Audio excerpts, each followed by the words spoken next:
2017년 9월이었습니다. 아옌데의 칠레 혁명을 무너뜨렸던 9월 11일 피노체트의 군사 쿠데타 얘기로 처음 시작했는데요. 오늘 역사 속의 또 하나의 9.11 이야기로 새로운 시작을 하려고 합니다.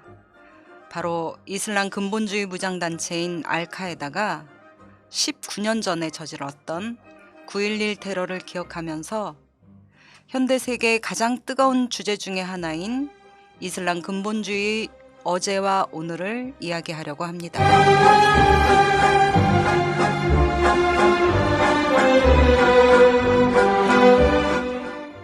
애청자 여러분, 붉은 오늘이 이제 시즌2를 시작합니다.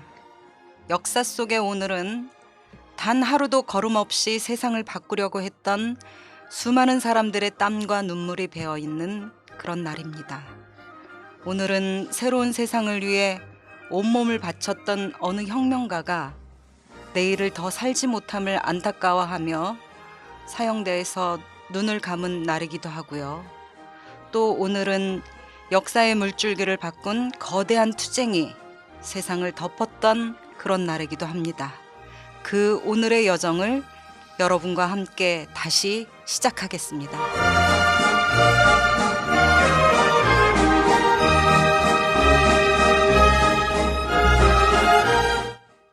역사 속에서 오늘의 길을 찾는 빨간 방송, 양경규, 정종권, 심재욱의 레디앙 팟캐스트 붉은 오늘 31번째 9.11 테러와 이슬람 근본주의, 와하비즘에서 이슬람 국가까지 일부 지금 바로 시작합니다.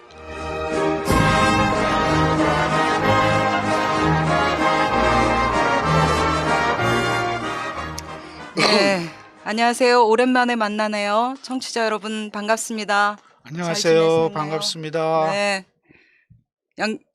양경규 위원장님 인사하셨고. 이제 청취자뿐만 아니라 시청자도 좀 해주세요. 아, 그러신가요? 예, 네, 예. 반갑습니다. 손 한번 흔들어 주시죠. 네, 인사 안 하셨어요. 아, 예. 네. 뭐가 예요? 할렐루야. 예, 예. 성함이 어떻게 되십니까? 아, 정종권입니다. 네, 오랜만에 하니까 이렇게 버벅대고 있습니다. 저 진행자 심재욱입니다. 예. 그동안 너무 오랜만에 만나 뵙죠. 네. 네. 아, 여러분들도 좀 뵙고 싶었을 텐데요. 당초에는 원래 이렇게 오랫동안 쉴 생각은 아니었잖아요. 네. 근데 코로나부터 해가지고 여러 가지 사정이 겹쳐서 무려 저희가 6개월 만에 이렇게 찾아뵙게 되었습니다. 3월 23일 날 박헌영 7부가 마지막 방송이었었잖아요. 네. 그동안 그 방송하지 못한 것에 대한 미안함을 더해서 더 좋은 방송이 되도록 네. 네. 정종권 편집자님과 양경규 위원장님 인사 좀 하시죠. 네. 위원장님 네. 먼저 하시죠. 하여튼 오래간만에 만나뵙게 돼서 대단히 반갑습니다. 새로 시즌2를 시작하면서 많은 고민이 있었고 그 사이에 이 방송을 앞으로 어떻게 할까 하다가 몇 가지 이제 설문조사 등을 통해서 제시하신 의견들이 있었는데요. 앞으로 좀 그런 걸 적극 반영하려고 하는데 첫 번째로 나왔던 의견들이 좀 짧게 해달라 이런 부탁이 있었는데 가급적 짧게를 하겠습니다만 가급적. 예. 안 한다는 소리죠? 예, 예, 짧게. 1시간 정도 내로 끝나는 방안을 적극 검토하겠습니다만 네, 좋은 소식인데요. 예, 이번까지는 아마 어려울 것 같습니다. 그리고 유튜브로 좀 해줬으면 좋겠다라고 했는데 오늘 일단 시험 방송으로 유튜브를 한번 내보내니까 네. 유튜브로도 한번 들어봐 주셨으면 좋겠고 너무 진지한 얘기 말고 재밌는 얘기 해달라라고 하는 그러니까. 주문이 있는데 네. 그건 좀 어려울 것 같아요. 어려울까요? 우리 정종권 편집자. 뭐 이건 자신은 못하는 거고 또 주문이 또 현대 시사적인 문제들도 좀 해달라 그거는 그렇죠. 네. 편파 TV 가서 들으세요. 출연하세요. 우리 자매 예, 방송 예. 편파 TV. 그건 편파 TV로 가시고 네. 또 후원금을 내고 싶은데 못 내고 있다 이런 얘기들이 있었는데요. 슈퍼챗 가능합니다. 예, 그거는 뭐 앞으로 저희가 어떤 방식으로든지 수단과 방법을 안 가리고, 예. 여러분들이 돈을 낼 수 있도록 하도록 하겠습니다. 여하튼 쉬는 동안 돈독이 오르셔도 되는데. 붉은 오늘의 좀 역사적 의미를 더 많이 보태서 예. 앞으로 좋은 방송이 되도록 더 노력하겠습니다. 네. 시청자 여러분, 청취자 여러분, 앞으로 많은 기대 부탁드리겠습니다. 예. 야, 위원장님 오프닝 좋으셨어요. 네. 뭐, 정동원 편집장님도. 뭐 그동안 라디오 방송국에서 주로 활동하시던 두 분, 저와는 달리 저는 뭐 텔레비전 방송에서도 좀 익숙해져 있는데 진짜 아니 쫄지 마시고 쫄지 마시고 왜냐하면 저는 항상 이 두 분의 목소리만이 아니라 이 두 분의 이 실물도 우리 이 시청자들한테 보여주고 싶었는데 비주얼 전혀 딸리지 비주얼 않습니다. 그러니까 오케이 그러니까 네. 비주얼 안 딸리니까 하여튼 시즌 2에 걸맞게 한 단계 좀 더 업그레이드 된 모습으로 우리 저 시청자 청취자 여러분들과 만났으면 좋겠습니다. 네. 네. 저도 시즌 2에 임하는 저의 각오도 좀 있는데요. 좀 더 재밌게 해보자. 그래서 유머 코드를 좀 개발해 볼까 생각하고 있습니다. 구조적으로 힘들다고 봅니다. 저는. 네, 뭐 하여튼 각오니까요. 예. 자, 그럼 이제 31번째 방송 시작해 볼까요? 그 붉은 오늘 시즌 2의 서막을 여는 주제가 뭐고 이 주제를 선택한 이유에 대해서도 네. 얘기를 좀 해주시죠. 일단 9월 하면 9.11 네. 테러가 생각이 나잖아요. 근데 그쵸. 이제 9.11 테러를 얘기하면 알카에다가 생각이 나고. 근데 9.11 테러 아시는 분들이 있을까요? 그럼요. 지금 20대 같은 경우는 20대 잘 세대는 모를 수도 진짜 뭐 있어요. 두세 살, 서너 살 이럴 때 벌어진 일이니까. 그렇죠. 그렇긴 하죠. 네. 어쨌든 9.11 테러 하면 알카에다라는 생각이 들고 이 또 알카에다라고 하면 시리아 내전을 또 생각하는데 그때 이제 이슬람 국가라는 게 나오잖아요. 네. 근데 그 이슬람 다에시. 국가라는 게 결국은 그 알카에다의 후신이 만들어낸 것이었기 때문에 결국 이게 다 연결되게 되는데 또 이걸 연결하다 보면 알카에다는 그럼 언제 생겼냐? 아프간 전쟁에서 생겨난 거죠. 그래서 이제 소련의 침공에 맞서서 성전을 하겠다고 수많은 무슬림들이 아프간으로 몰려가게 되는데요. 왜 그 사람들은 거기로 몰려갔을까? 무엇 때문에? 결국 이제 여기서 이슬람 근본주의라고 하는 얘기들이 나오게 되는데요. 그럼 이 이슬람 근본주의는 어디서 연유한 것일까? 이렇게 해서 역사를 쭉 한번 훑어보는 그런 시간을 가져보려고 합니다.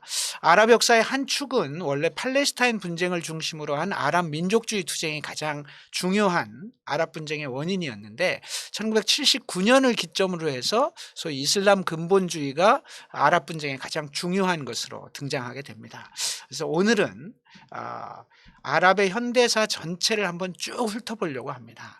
이슬람 근본주의를 중심 태제로 놓고 그걸 중심으로 해서 아랍의 역사 전체를 한번 쭉 여러분께 얘기하는 시간을 가지려고 오늘 하고요. 하루로 끝나는 거 아니잖아. 네, 그죠? 4부 정도를 생각하고 있습니다. 그래서 이 4부를 다 들으시면 어디 가서도 중동 혹은 아랍의 역사에 대해서 2시간은 넉넉히 이 썰을 진짜? 풀어놓을 수 있는 그런 능력을 정말입니까? 그럼입니다.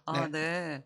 역시 진보 인강 일타 강사 양경규 강사의 남다른 각오가 느껴지는데요. 시험도 보나요? 네, 나중에 이거 상품도 주시나요? 퀴즈를 좀 내야 될 것 같아요. 네. 끝난 다음에 그리고 그래가지고 상품도 좀 이렇게 네. 경품도 걸고. 그래 봅시다. 네.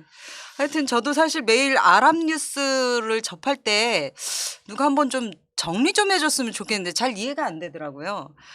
어쨌든 최근에 레바논에서 큰 폭발 사고도 있었는데 레바논이라는 나라도 사실 되게 이제 이런저런 복잡한 얘기들, 나라죠. 예. 예. 그러니까 아랍 상황을 잘 이해하지 않고서는 단번에 이해할 수 없는 그런 것들이 많은데요. 요새 우리가 잘 이해할 수 있는 게 뭐 몇 개든 되겠습니까? 곳곳에서 그렇죠. 이해할 수 없는 일들이 벌어지는데. 그래서 붉은 오늘이 필요한 겁니다. 네. 자, 그럼 오늘 이슬람 근본주의를 중심으로 하는 아랍의 현대 역사에 대해서 한번 쭉 가보겠습니다. 네, 그 위원장님. 레바논 폭발 사건도 큰 사건이지만 최근 중동 정치의 가장 큰 이슈는 사실 요즘 우리가 코로나니 또 이런 것 때문에 좀 묻히긴 했습니다만 이스라엘과 아랍에미레이트가 수교를 했습니다. 네. 이스라엘과 바레인이 또 국교를 수립했는데요. 트럼프는 이것을 중동의 새로운 새벽이라고 하면서 그러니까. 의미를 한껏 부풀리고 있는데 실제 이거 대단한 사건이거든요. 변화가 있네요, 진짜. 예. 이스라엘이 아랍 국가하고 수교한 건 1979년 이집트, 1994년 요르단 이 두 개 나라밖에 없습니다. 네. 이 두 개가 체결됐을 때 아랍 세계가 격동을 했었거든요. 굉장히 큰 의미를 배신자들 이러면서 사건이었는데요. 중동 평화를 위한 수교니까 참 좋은 일이지만 외신들이 이것을 전하면서 뭐라고 전하냐면 이제 이로써 이스라엘과 수니파의 연대를 통해 시아파 국가를 고립시키는 전략이 시작됐다 이렇게 얘기하는 사람이 있고, 또 이스라엘과 아랍계 국가를 한편으로 먹게 하고 비아랍권 국가에 대해서 압박을 가하는 미국의 중동 전략이다 이렇게 해석을 하는데요. 이거 사실 아랍 세계에 대한 일반적 이해가 없으면 네. 이해하기 힘든 얘기거든요. 네. 근데 이 방송을 들으면 이제 이런 얘기들도 무슨 얘기다라는 걸 다 알 수 있도록 해보려고 합니다. 그래서 어디서 누가 이거 정리해주는 방송 없잖아요. 네, 그럼요. 붉은 오늘. 그래서 이 방대한 이야기를 시작하기 위해서 1979년 아랍 세계에 대한 이야기부터 시작했으면 좋겠습니다. 자꾸 1979년 얘기를 하는데요. 1979년이 특별히 이 주제를 다루는데 어떤 의미가 큰 한 해였던 것 같은데요. 네, 1979년은 아랍 중동 지역의 역사에서 굉장히 중요한 해가 되는데요. 1979년 아랍의 역사를 이해하기 위해서 빼놓을 수 없는 시간입니다. 아랍 분쟁은 그동안에는 어떻게 됐었냐면 아랍 대 서방하고 이스라엘이 한 편을 먹어서 그렇게 해서 분쟁이 일어나거나, 아니면 세속주의 대 이슬람주의 분쟁, 다수민족 대 소수민족, 예를 들면 쿠르드족 같은 거죠. 네네. 또는 제국주의 세력인 미소 간의 분쟁, 또는 수니파 대 시아파의 종파 분쟁, 또는 독재 정권에 대한 민주화 투쟁, 그 갈래가 굉장히 복잡한데요. 1979년 이전까지는 주로 아랍 민족주의적 관점에서의 투쟁이 주류를 이루었다면 79년을 기점으로 해서 사실 분쟁의 성격이 바뀌게 됩니다. 바로 이슬람 근본주의에 의한 분쟁이 그때부터 확산되기 시작하는데요. 바로 이슬람 근본주의가 아랍 분쟁의 가장 중요한 요인으로 등장하기 시작한 해, 그게 1979년이다. 그래서 1979년 얘기부터 좀 해보자 이런 겁니다. 네.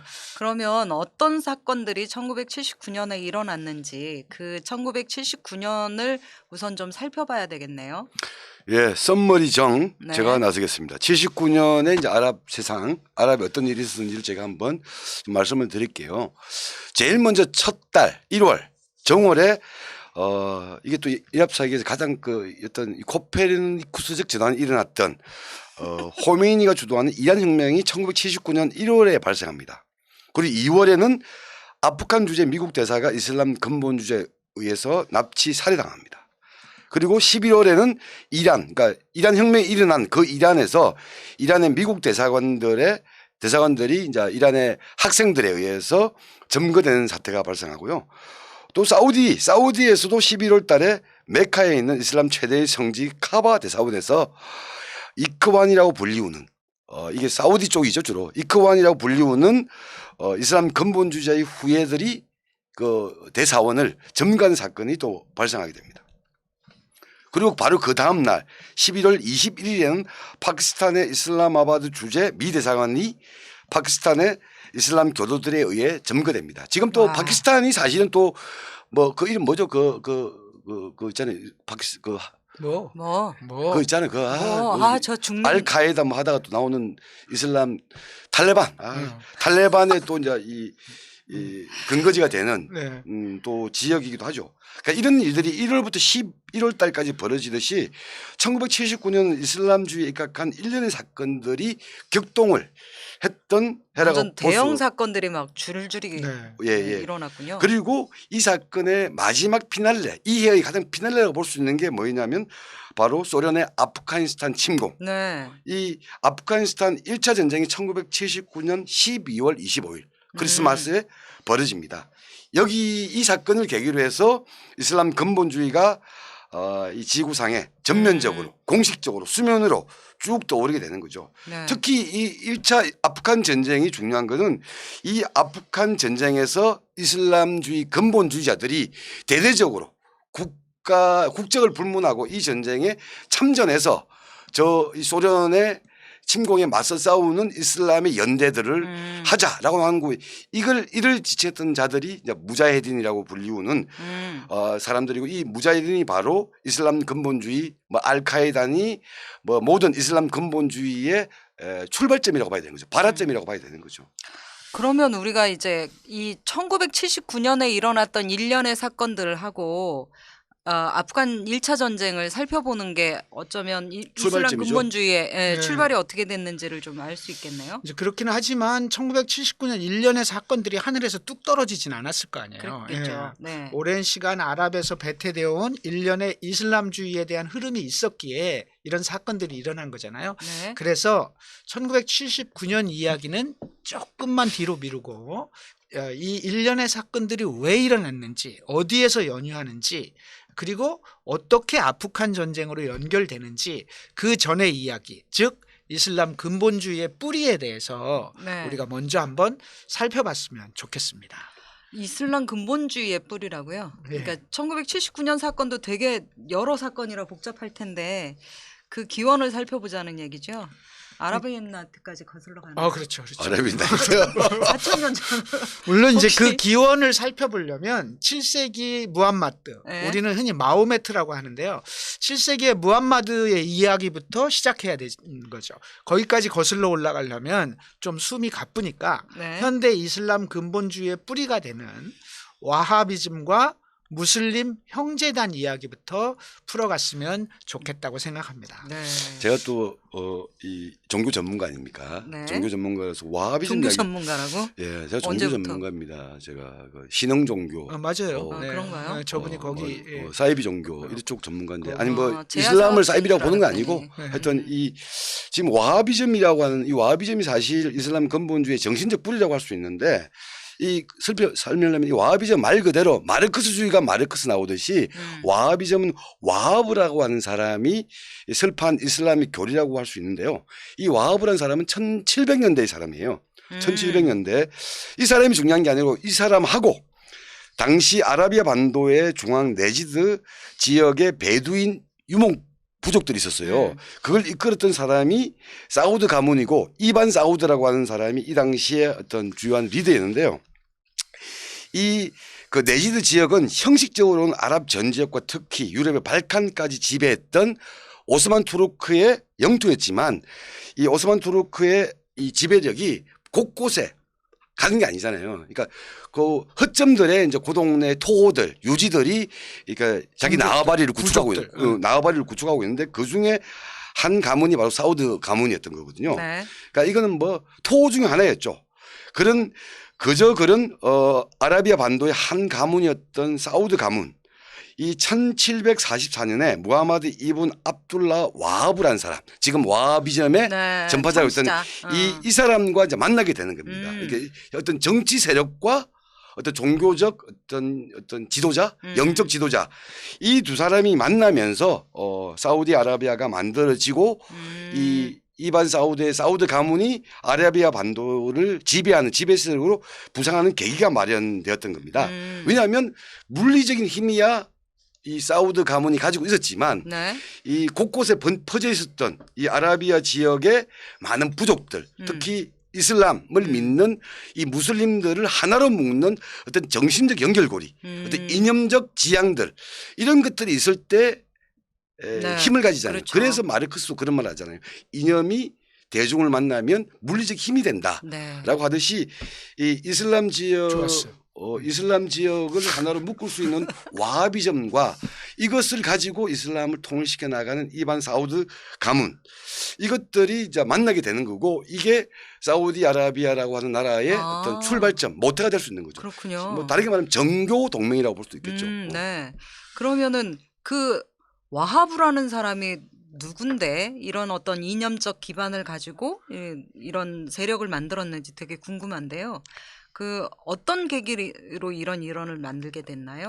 그러니까 말 그대로 와하브는 신학자예요. 이슬람 신학자였는데 이 와하브라는 사람은 당시 이슬람을 믿는 사람들 그 지역이 외세에 의해 오랫동안 이게 뭐 수천 년의 역사를 보게 되면 몽골, 투르크 등등에서 박해를 받고 지배를 받고 또 아시겠지만 뭐 최근세기 뭐 18, 19, 20세기 가게 되면 서방의 제국주의 세력들에 의해서 유린되고 있는 이 현실은 바로 우리 무슬림들이 무하마드가 세웠던 이슬람의 기본 정신 그 정신을 배반하고 왜곡하고 이탈했기 때문에 벌어진 일이다. 그래서 다시 그 본래의 모습으로 돌아가야 된다. 이 이야기를 이제 구라와 썰과 어떤 정교화된 어떤 아니, 이게- 신학의 논리로 이제 아니, 설파하기 시작한 이- 거였죠. 이념가한테 구라와 썰이라고. 뭐 제가 좀 이건 비하의 의미가 아니고 네. 정종군의 이제 시정의 언어, 시중의 언어. 예.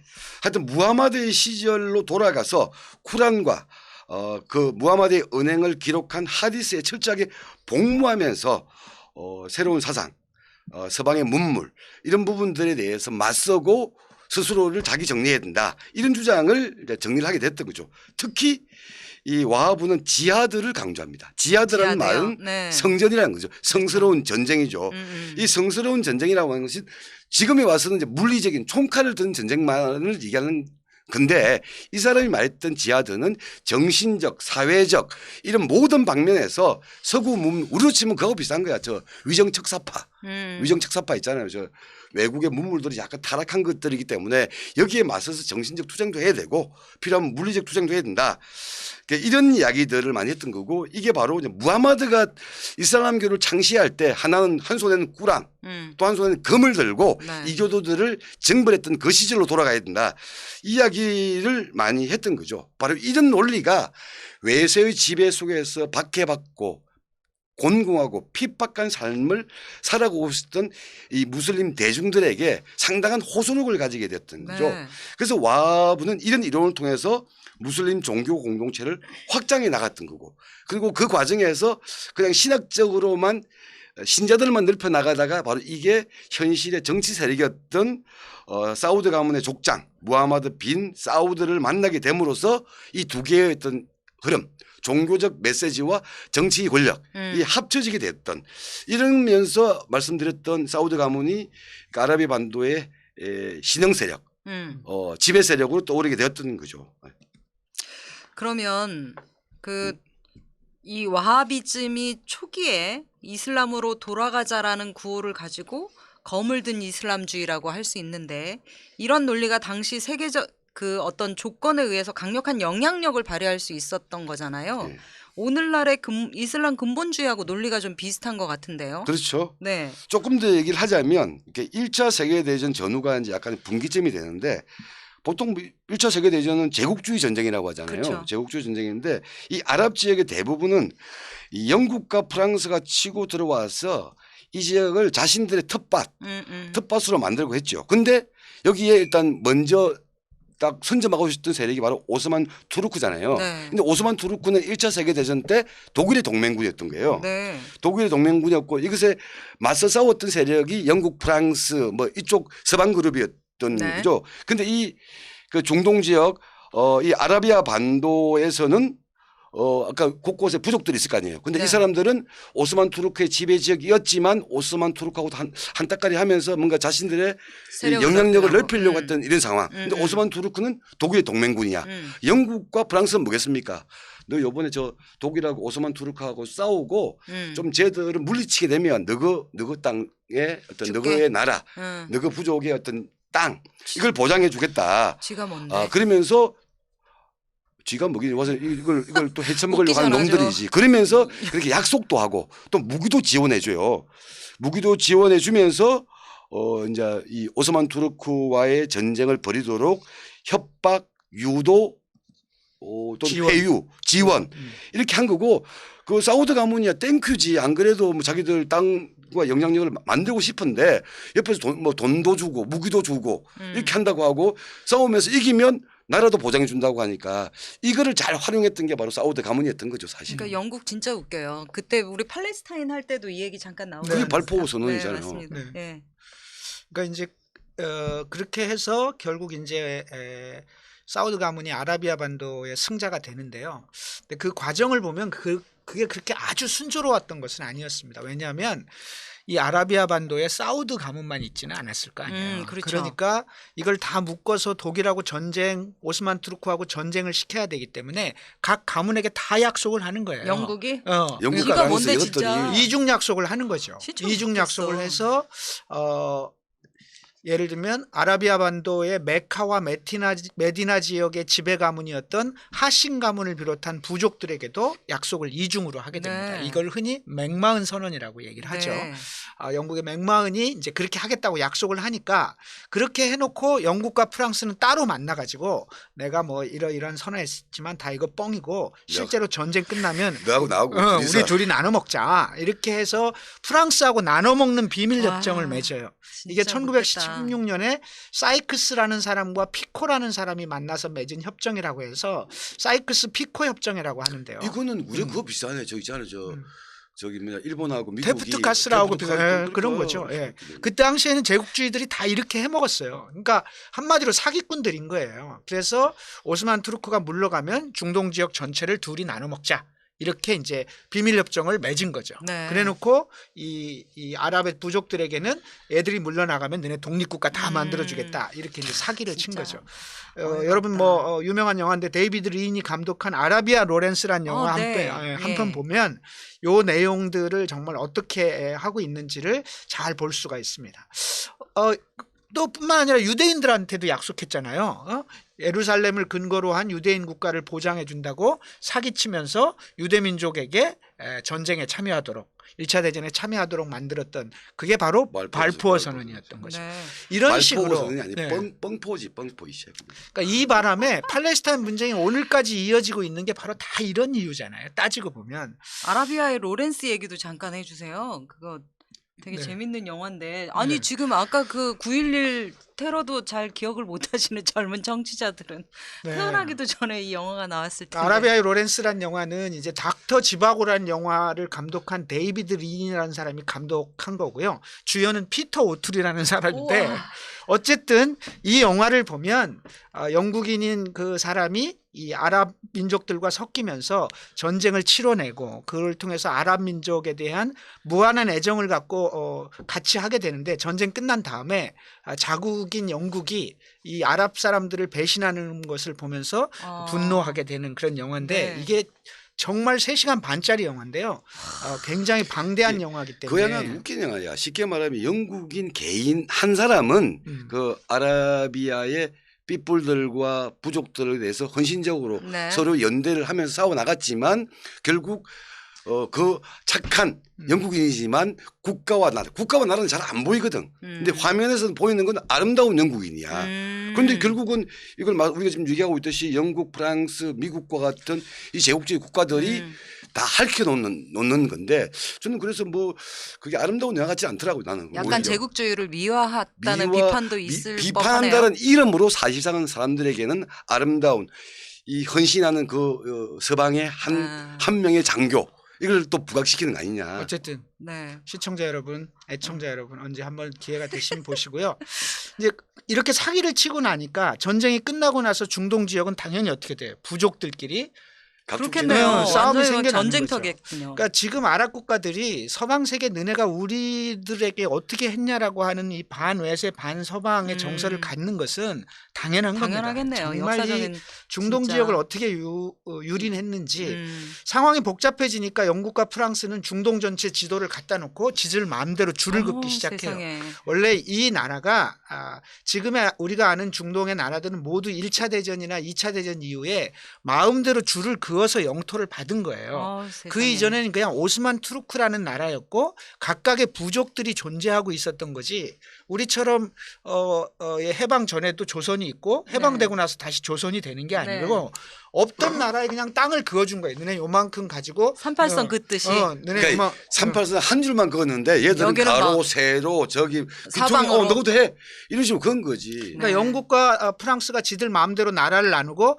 이 나라는 이쪽 가문에게 주고 대신에 지배는 프랑스가 해라. 또 저 나라는 영국 너네가 가지고 지배는 너네가 해라. 이런 식으로 다 나누는 것이요. 이렇게 나누는 과정에서 역사적 경험을 같이 할 수 없는 종족들을 묶어놓고 수니와 시아파라는 종교적 갈등이 첨예한 종파들을 한데 묶어놓고 그렇게 해서 오늘 중동 분쟁의 씨앗이 여기서 세상에, 다 그렇구나. 잉태된 겁니다. 특히 이 과정에서 유독 쿠르드족의 나라는 또 만들어주질 않았어요. 왜요? 왜안 5, 6개 나라로 분리시켜 놓고 지네 마음이야. 응? 지네 마음대로 이렇게 분리시켜 가지고 그래서 쿠르드족은 이 아나톨리아 반도를 중심으로 해서 이렇게 터키에 5, 6개 나라에. 조금, 이라크에 조금, 이란에 그렇게 있는 거죠. 조금, 근데 시리아에 조금. 이 민족이 3천만 명이나 되거든요. 그렇게 많은데 그렇게 많은 민족인데 나라가 지금도 없어서 오늘도 투쟁하고 내일도 투쟁하고 그리고 틈만 나면 아랍 지역 분쟁에 단골 손님으로 등장하는 게 바로 이 크루드족이죠. 영국에 협조하지 않아서 그랬을까요? 그렇다기보다는 저들하고 협조했던 힘 있는 가문에게 띄워주다 보니까 여기에다 이렇게 줄 것까지 영토가 없었구나. 그렇게 그래도 자꾸 저한테 분류가 된 거죠. 줄 게 없는 거. 후순위였던 거지, 후순위. 한마디로 이놈의 자본주의 제국주의는 참으로 인류 역사의 큰 참변이었습니다. 그러네요. 예. 네. 그리고 지금도 아랍의 역사에 끝없이 개입하고 전쟁을 일으키고 있잖아요. 서방 그렇죠. 세계들이. 네. 그러니까 이걸 보면서 뭐 서방과 이슬람 세계의 갈등을 문명의 충돌이니 뭐 그래서 인류가 위협을 받느니 어쩌고 저쩌고 하는데 그러니까 예를 들면 사무엘 헌팅턴 같은 사람이 쓴 문명의 충돌. 문명의 충돌은 개소리죠. 실제로는 제국주의가 만들어 놓고 중동을 유린함으로써 발생한 것이 현대 위기로 다가오고 있는 거죠. 그래서 저는 그러네요. 가끔 이슬람 근본주의가 진짜 거물 들만하다 이런 네. 생각도 하게 되는 거죠. 네. 예, 좀 더 요건 제가 좀 더 설명을 해야 되게 되는데 특히 이제 우리가 일부에서는 주로 이제 사우디 이야기를 많이 하게 되는데 사우디아라비아 왕국에 대해서 좀 더 덧붙여야 될 것 같아요. 일단 1차 세계대전이 끝나잖아요. 독일이 패배하고 오스만 투르크가 어쨌든 몰락을 하게 되잖아요. 몰락하게 되면 그 땅을 이제 어떻게 이놈 저놈한테 이 약속 제 약속 했던 이게 완전히 이제 아수라판이 되는 거잖아요.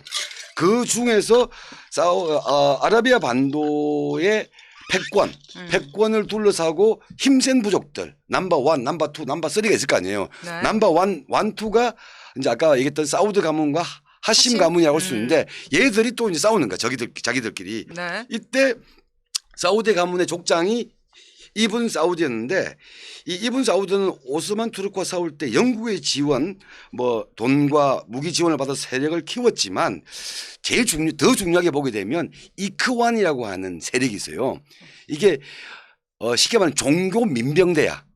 쉽게 말하면 종교 민병 주로 베두인족 중심으로 만들어졌던 이크완이라고 하는 종교 민병대 조직 와하비즘으로 무장하고 칼을 들고 총을 들고 사우드와 동맹을 맺고 사우드의 반대파들을 싸움하는 최전선에 싸웠던 세력들이 바로 이크완이라고 하는 이크완이다. 종교 민병대이거든요. 이게 나중에 하면 문제가 되는데요. 이 이크완은 종교적 신념과 열정을 가지고 마치 무하메드가 한 손엔 꾸란 한 손엔 금을 들고 이교도들을 처치하듯이 자기들도 지금 시기에서는 그 역할을 하고 있다라고 생각하는 거예요. 하는 거고 네. 일단 정복한 지역에서는 자신들의 종교적 어떤 신념 원리들을 그대로 적용시키는 거야. 예를 들면 술 담배를 금지하고 비단 도박 마술과 같은 사치 향락 행태를 또 금지하고 그래서 초기 이슬람의 정신으로 돌아가자. 안 들어가면 죽여. 그냥 이런 이크완이라고 하는 이 종교 민병대가 그러니까 사우드 가문이 세력을 확장해 나가는 또 하나의 중요한 힘이 되었던 거거든요. 이게 지금 우리가 지금 이야기 다루고 있는 이슬람 근본주의자들의 논리하고 거의 유사한 거잖아요. 그렇죠. 그러니까 네. 대충 사우드가 땅 만들어지게 되면 이 나라를 만들고 여기에 정착하자 이게 아니라 이슬람주의 정신으로 전 지역에 전 세계에 우리의 이슬람 이 근본주의 정신을 수출하고 확산시켜야 된다. 진짜 무섭다. 그러니까 그게 바로 지금의 어떤 근본주의 정신이나 네. 근본주의자들하고 맥이 다 있는 거죠. 그래서 와하비즘이 뿌리가 된다라고 하는 이유가 바로 여기 있는 거고요. 굉장히 이, 서방 문물에 네. 대해서도 배타적인 전화, 입장이네. 라디오, 자동차 이런 것도 다 알라의 법에 위배된다고 어우, 해서 세상에. 금지하고 이랬던 거죠. 그러면 그래서 결국 사우드 가문이 하심 가문하고 싸워가지고 아라비아 반도를 통일하나요? 그렇죠. 네, 그래서 사우디아라비아 왕국이 생기는 거예요. 그렇죠. 근데 그 과정이 순탄치가 않은 거죠. 이 과정 아까 말씀드렸잖아요. 하신 가문은 지금 뭐 우리가 사우디나 중동 얘기하면 제일 중요한 도시가 메카와 메디나인데 네. 여기가 거점이었거든요. 하신 가문. 네. 여기를 처음 무찔러야 돼. 그래야 그 동네를 통일시킬 수 있으니까 하신 가문하고 전쟁에서 승리를 하게 됩니다. 승리를 하는데 아까 제일 중요한 힘이 아까 이크완이라고 하는 이크완. 종교 민병대의 힘이었잖아요. 네. 근데 승리한 이후에 이제 문제가 생겨. 일단 승리를 했으니까 뭐 끝없는 전쟁을 할 수는 없잖아. 그럼 이제 사우드 같은 경우는 대충 나라를 정비하고 시스템을 좀 만들고 뭐 이렇게 해야 된다고 보는데 이크완은 뭐야? 근본 여기서 지역에서. 멈출 수 없다. 그렇지. 잠깐만요. 예. 여기서 제가 잠깐 아주 끼어들면 예. 하신 가문은 어떻게 됐을까? 예. 제가 이 얘기를 특별히 하는 이유는 하신 가문이 패배하고 나서 갈 곳을 잃어버리니까 영국이 불러요. 그래서 하신 가문의 큰 아들에게는 그럼 너 요르단 줄게 해서 요르단을 떼어줍니다. 거의 재벌가 예. 같아 재벌들. 둘째 아들 파이잘에게는 넌 이라크 줄게. 이렇게 해서 말도 안 돼. 그래서 영국이 각각 무슨 요르단 자격으로. 왕국과 이라크 왕국을 세우게 만드는 거예요. 아, 그리고 세상에 놓고 이렇게 됐구나. 실제로는 지배를 하는 거죠. 일본이 만주국을 세우고 지배하는 것과 같은 네. 그런 형태로 요르단과 이라크를 각각 두 아들에게 떼어준 거죠. 패배 내가 약속했는데 네. 미안하다. 대신에 아라비아 반도는 못 주니까 이쪽에 있는 이라크하고 요르단 줄 테니까 여기서 좀 살아라. 세상에 이렇게 태어난 그렇게 된 나라가 거군요. 이라크와 요르단입니다. 이걸 보면 이들이 어떻게 아랍을 제멋대로 농단했는지 한 나라를 제멋대로 만들고 부수고 했는지 이걸 진짜 알게 되는 거죠. 네. 미안해요. 끼어들어. 아니, 미안해. 잘 네, 말씀하시는데 네, 네. 진짜 그 있잖아요. 뭐 그 우리 그 현대 정주영 회장 죽고 난 이후에 뭐 왕자인 난이 생기고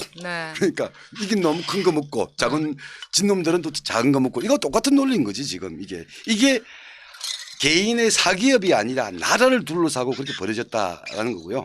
다시 잠깐 돌아가게 되면 말씀하셨던 대로 하신 가문에 승리한 사우드 가문 이분 사우드는 이제 왕국 자기들의 나라를 만들어야 되잖아요. 나라를 만들려면 각종 현대적 제도와 문물 기술 이런 것을 정비해야 나라 꼴을 만들어질 건데 근데 이크와는 여기에 대해서 강력하게 그렇지. 제동을 걸게 되죠. 서방 문물을 배척하는 아랍 세계를 통일해야 되고 그리고 지금 보니까 그런데 무슨 저기 보니까 저 땅은 무슨 쿠웨이트 저기는 또 뭐 바레인 이렇게 제국주의자들이 그어놓은 왜 그 테두리 안에서만 하려고 하냐. 이 아랍의 정신들을 아랍 세계 전체에 확산시키려고 하는 게 바로 와하비즘과 바로 이 그 사우드가 처음에 맺었던 그 약속 아니냐. 근데 사우드는 대충 이제 여기서 좀 뭐 자기께 생겼으니까 거기서 멈추려고 하는 것 같다. 이러면서 이크완이 개기면서 막 나가는 거야. 그러니까 아까 이 그 쿠웨이트라든가 이런 그 사우디아라비아 이외의 나라로까지 자신들의 이념에 근거한 쉽게 말하면 종교 전쟁을 계속 확장하고 있는 거예요. 그러니까 영국과 프랑스 이네들이 자기들이 금그어 놓은 데를 막 침범하니까 국제적 룰이 안 생기니까 야 사우드 너 쟤들 통제 안 하면 너 심각해져 문제 커져 네. 너 계속 놔둘래? 라고 미국과 프랑스와 영국 같은 데가 압박을 가한 거야 사우드에 대해서. 그래서 사우드도 어쩔 수 없는 거잖아요. 잘못하다가는 자기보다 힘이 10배 100배가 되는 영국 프랑스가 자신들에게 주었던 약간의 약속들을 회수하고 파기시키면 불안한 거야. 그래서 어쩔 수 없이 이크완을 징벌하고 제압을 하지 않을 수밖에 없었던 거고 그래서 이크완한테 처음에 야 스톱 백 이렇게 했는데 이크완이 듣습니까? 안 듣죠. 그래서 이크완하고 사우디가 전쟁을 하게 되는 거죠. 전쟁을 하게 되는데 이게 쉽게 말하면 그 이크완이라고 하는 그 종교 민병대는 종교 민병대 기본적 특징이 무기가 좋은 게 없어요. 그냥 정신 승리의 기본으로 하는 건데 영국 프랑스 이런 데서 비행기 몇 대 빌려줘. 그럼 공중에서 그냥 기총 소사하고 폭탄 몇 개 그거 던져버리면 있잖아요. 그거 인디아나 존스 1편 한판 붙잡고 칼 막 이렇게 하고 있는데 총 빵 쏴보잖아. 해리슨 포드가 총 빵 쏘잖아요. 그러니까 이크완은 그렇게 그런 해서 것이요, 그런 거. 아니 우리의 종교적 결정을 억압하려고 하는 사우드 너는 문제다 싸우는데 사우드는 아까 총 들고 비행기로 몇 방 쏴버려요. 그러니까 이건 전투라고 하기도 힘든 일방적인 학살이 되는 거죠. 네. 그 대표적인 게 사빌라 전투는 일방적인 학살이라고 얘기하고 사우드는 정당한 전투였다. 이렇게 얘기하는 거죠 사실은. 이 이크완이라고 하는 집단들이 주는 어떤 함의 이게 지금 이제 근본주의 세력에 의해서 다시 재생되고 있다. 이렇게 봐야 되는 거겠죠 아마도. 그리고 그것에 제일 처음에 동맹자였던 사우드 가문 이게 지금 우리가 이 중동 정세를 얘기할 때 다루지 않을 수가 없는 거죠. 그러니까 이 사빌라 학살은 200년을 이어온 사우드 와하브 동맹의 결정적인 위기가 된 거예요. 그렇죠. 그동안 예, 200년 동안 이어왔는데 그렇지만 이제 이걸 수습하죠. 이분 사우드는 왕국을 수립한 다음에 와하비즘을 왕국의 사회 원리로 정식으로 채택하면서 여전히 나는 와하비즘의 수호자이다. 그런 불미스러운 일이 있었지만 그건 극진적인 사람들의 얘기였고 나는 여전히 와하비즘을 수호한다. 그래서 와하부파 성직자들에게 종교 권력을 위임해주고 또 이분 사우드는 이를 통해서 극단적이고 과격해질 우려가 있는 와하비즘을 체제 내로 수용을 하면서 정치 권력의 현대화, 사회 체제의 이슬람화라고 하는 이 두 개의 체제를 교묘하게 병행해 나가게 되죠.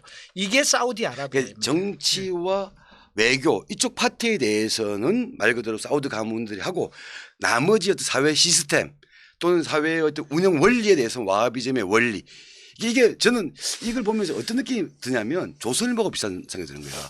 조선일보가 정치 논조는 극우 입장을 분명히 하지만 여러 가지 문화 뭐 이런 사회에 있어서는 의외로 진보적인 영역을 많이 열어주거든요. 많이 활용하게. 그러니까 그 두 가지가 공존하는 거지. 조선일보를 보게 되면 그게 또 모순이기도 하지 않아요? 그렇죠. 네? 모순이 근데 이 모순이 이제 뭐 사실 어려운 문제가 되긴 하죠. 뭐 나중에 뒤에서 한번 얘기해 봅시다. 사우디아라비아가 그런 모순이 있는 거죠. 하나는 가장 세속화되어 있으면서 친미 국가인데 그런데 사회 운영 원리에서는 이슬람 근본주의가 일상생활을 지배하고 있는 그러니까.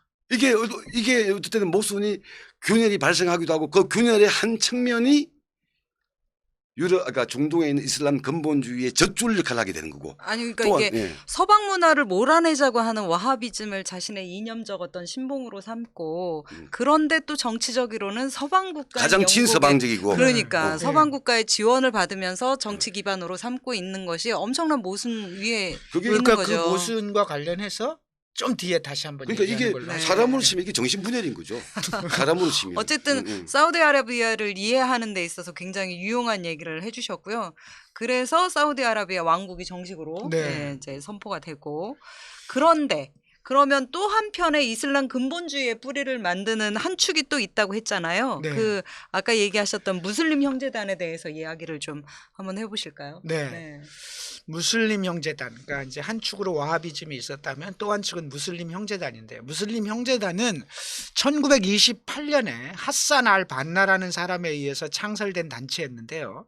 처음에는 이슬람의 뿌리를 둔 일종의 청소년 단체, 말하자면 이슬람 보이스카웃이나 네. 이슬람 YMC 같은 거예요. 네. 그렇게 출발을 했는데 아람단 이런 이 거. 하산 알 반나는 이제 당시 이집트의 상황이 형식적으로는 독립적인 왕국이었지만 프랑스와 영국이 수에즈 운하를 지배하면서 모든 이익을 챙겨가고 있었어요. 네. 그리고 일부는 아주 향락에 쩌들어 살고 있었지만 이집트의 대다수의 민중들은 정말 극빈의 삶을 하고 네. 있었던 거죠. 이렇게 이집트는 이렇게 명과 암, 문명과 야만이 공존하고 있었고 이런 속에서 이집트 사람들은 서양의 풍족한 문물을 보면서 아등바등 여기에 기생하려고 몸부림치는 형국이었다는 거죠. 반나가 이런 모습을 보면서 절망 그리고 분노를 느꼈고 그래서 그는 청소년들이 이슬람 고유의 문화를 배우면서 자존감을 갖기는 바람으로 무슬림 형제단을 창단했던 거죠. 네.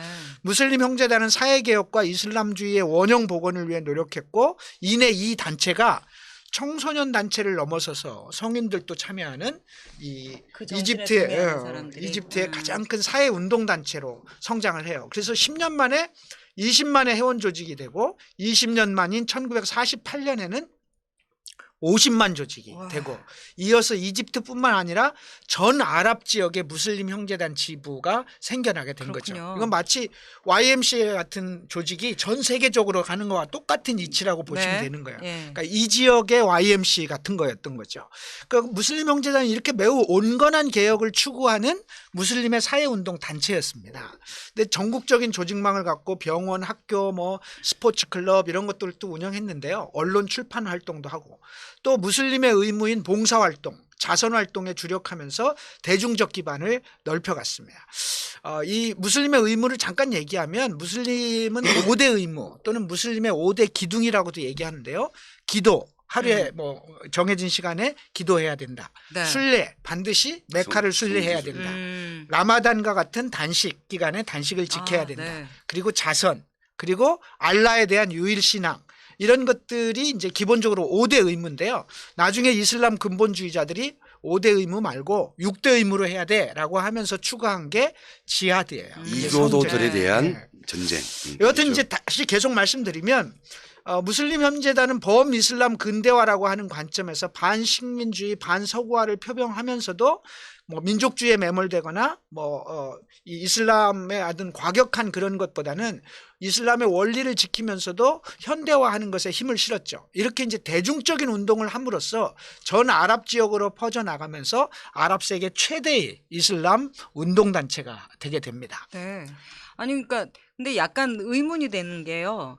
이 무슬림 형제단은 굉장히 온건적이고 그러니까 건전한 사회개혁 네. 운동 방향인 거 하고 이슬람 근본주의하고 연결이 왠지 딱 이렇게 맞아지지는 않는 것 그렇죠. 같거든요. 네. 그렇게 이제 온건한 무슬림 형제단이 지하드를 주장하는 이슬람 근본주의의 뿌리가 된다는 게 좀 무슨 계기가 있었던 것 같아요. 선뜻 이해가 안 되는데요. 어떤 일이 있었던 걸까요?